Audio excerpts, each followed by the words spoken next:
ವಿದ್ಯಾರ್ಥಿಗಳಲ್ಲಿ ಪಾರಂಪರಿಕ ಪ್ರಾಚ್ಯ ಪ್ರಜ್ಞೆ ಅರಿವು ಅಗತ್ಯ.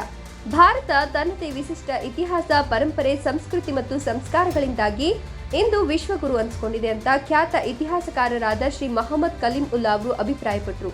ಇಂದು ನಾಗಮಂಗಲ ತಾಲೂಕು ದೇವಲಾಪುರ ಸಮೀಪ ಕಸಲಗೆರೆ ಗ್ರಾಮದಲ್ಲಿ ಕರ್ನಾಟಕ ಪಬ್ಲಿಕ್ ಸ್ಕೂಲ್ ದೇವಲಾಪುರ ಶಾಲೆಯ ವಿದ್ಯಾರ್ಥಿಗಳಿಗೆ ಪ್ರಾಚ್ಯ ಪ್ರಜ್ಞೆ ಅರಿವು ಕಾರ್ಯಕ್ರಮದ ಪ್ರಯುಕ್ತ ಕಸಲಗೆರೆ ಐತಿಹಾಸಿಕ ದೇವಾಲಯದ ಕ್ಷೇತ್ರಕ್ಕೆ ಭೇಟಿ ಕಾರ್ಯಕ್ರಮದಲ್ಲಿ ಉಪನ್ಯಾಸ ನೀಡುತ್ತಾ ಮಾತನಾಡಿದರು.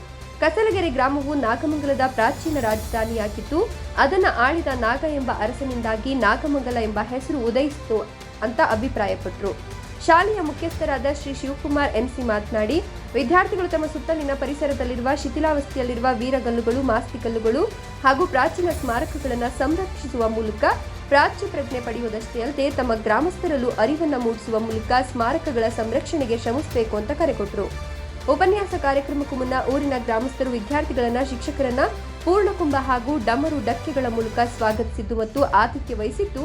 ಕಸಲಗೆರೆ ಗ್ರಾಮಸ್ಥರಾದ ಶ್ರೀ ಬಸವರಾಜರವರು, ಲಿಂಗಯ್ಯರವರು ಹಾಗೂ ಯುವಕರು ಕಾರ್ಯಕ್ರಮವನ್ನು ವಿಶೇಷವಾಗಿ ರೂಪಿಸಿದ್ರು.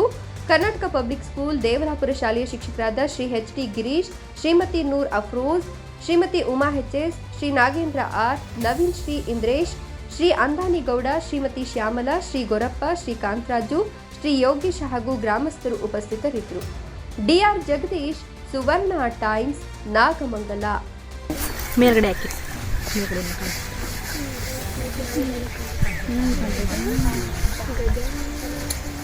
ಓದ್ಬೇಕೀಗೆಲ್ಲ ಅವ್ರು ಹೇಳ್ತಾರೆ, ಮಾತಾಡೋದು ಕಮ್ಮಿ ಮಾಡಿ. ಕೂತ್ಕೊಡ್ರಲ್ಲ ಕೇಳಿಕ್ ನೀವು ಸರ್. ಹಂಗೆ ಮೇಲ್ಗಡೆ ಲೈನಲ್ಲೂ ಸ್ವಲ್ಪ ಇದೆ ಸರ್. ಇದೆ ಪೂರ್ತಿ ಇದೆ. ಹಾ, ಅಲ್ಲೇ ಹಾಕಿ.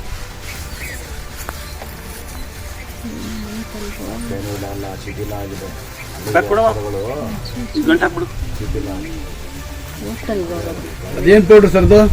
ಗೋಧಿ ಹಿಟ್ಟು. ನಿಜ.